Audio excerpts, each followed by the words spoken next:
एक नया मेहमान आने वाला है, तो ये मेहमान के आने के पहले से ही बहुत सारी ऐसी सुरक्षात्मक कार्य करना पड़ता है कि जब उसका जन्म हो तो वो कमजोर पैदा ना हो, है ना।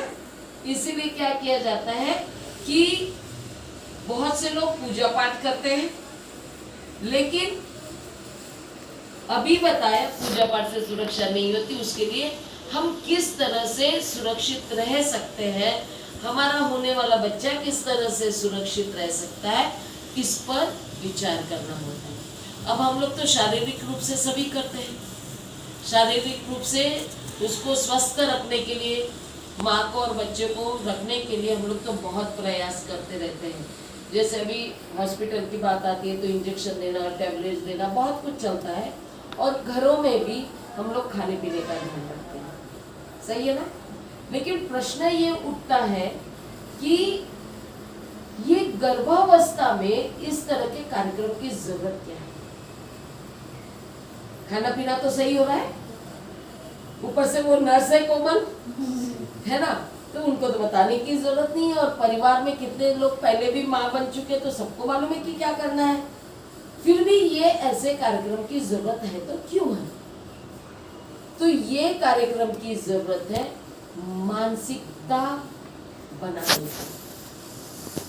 गर्भ में जो बच्चा होता है वो बच्चा सिर्फ शारीरिक रूप से बढ़ता नहीं है, या उसकी बढ़ोतरी शरीर से ही नहीं होती, तो मानसिक रूप से भी बढ़ोतरी होते रहती है, सही है।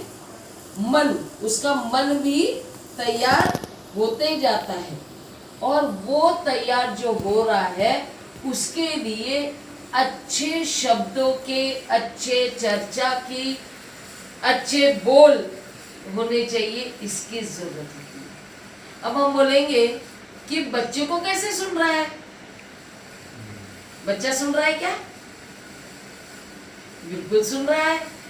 साइंस इतना आगे बढ़ चुका है, बुद्ध ने तो पहले ही बता दिया था, लेकिन अभी हम जानते हैं कि आज भी साइंस ने बता दिया है कि बच्चे की जो विकास होता है शरीर के साथ साथ मन का भी होता है, और जो माँ खाती है बच्चे को मिलता है, जो माँ सोचती है वो भी बच्चे को मिलता है, जो सुनती है वो भी उसको मिलता है, वो जो पढ़ती है वो भी उसको मिलता है।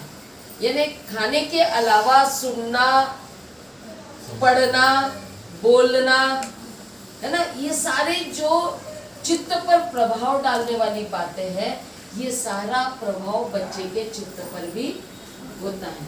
और इसीलिए कहते हैं कि गर्भ में आने के बाद में ऐसी धम्म चर्चा होनी चाहिए जहाँ पे वातावरण में एक पॉजिटिविटी हो, सकारात्मक वाइब्स हो, क्या कहते हैं वाइब्स को, वो समझ में नहीं आ रहा, तरंगे कहते हैं, वो हो, और उसका असर माँ पर हो और माँ के साथ साथ बच्चे पर भी,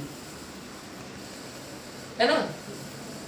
अभी जैसे हम कहते हैं कि ये एक ऐसी प्रक्रिया होती है माँ बनने की कि वो आसान नहीं होती। इसमें कहते हैं जब एक बच्चा पेट में आता है, गर्भ में आता है, तो माँ के शरीर में बहुत सारे बदलाव होते हैं, और ये बदलाव बहुत बार मानसिक रूप से माँ को बेचैन करता है, बहुत बेचैन करता है। कभी वो सहन कर पाती है, कभी नहीं कर पाती है, क्योंकि जो हमेशा का रूटीन होता है वो रूटीन से अलग हो जाता है। वो झुक नहीं पाती है, वो हर काम अच्छी तरह से कर नहीं पाती है, जो करना होता है भूल जाती है कभी कभी, तो फिर वो दर्द होता है तो फिर याद आता, अरे नहीं मुझे झुकना नहीं है। यानी कितना जागरूकता से उसको कार्य करना पड़ता है।